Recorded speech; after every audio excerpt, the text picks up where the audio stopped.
পুরশুরার শ্রীরামপুরে নয়াঞ্জলিতে যাত্রী বোঝাই একটা বাস উল্টে গিয়েছে। বাসটি তারকেশ্বর থেকে খানাকুলের গণেশপুরের দিকে যাচ্ছিল। দেখুন কিভাবে নয়াঞ্জলিতে বাস উল্টে যায়।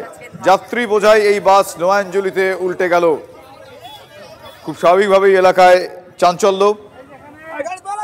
যাত্রীরা ছিলেন, এখনো পর্যন্ত হতাহতের খবর কি পাওয়া যাচ্ছে আমরা জানার চেষ্টা করব। তবে এই মাত্র এই খবরটি আমাদের কাছে এসেছে, নয়াঞ্জলিতে উল্টে গেল যাত্রী বোঝাই এই বাসটি। যে বাসটির ছবিটা আপনারা দেখছেন, পুরশুরার শ্রীরামপুরে ঘটনাটি ঘটে। বেশ কয়েকজন আহত হয়েছেন বলে আমরা খবর পাচ্ছি। তারকেশ্বর থেকে খানাকুলের দিকে যাচ্ছিল, খানাকুলের গণেশপুরের দিকে যাচ্ছিল এই বাসটি। আমার সহকর্মী তন্ময় বৈরাগী আমার সঙ্গে রয়েছেন। তন্ময়, আমি জানতে চাইবো যে কিভাবে এই দুর্ঘটনাটি ঘটলো আর এখনো পর্যন্ত আহত অনেকেই হয়েছে, সেই বিষয়টা একটু জানাও।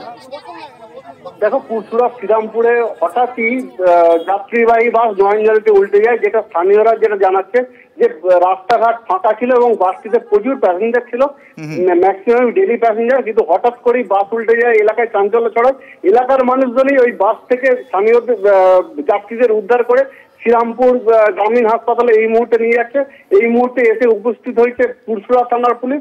অন্যদিকে যেটা অভিযোগ যে গাড়িটি দ্রুত গতিতে আসছিল, তাই জন্য এই দুর্ঘটনা ঘটেছে। ধন্যবাদ তন্ময়।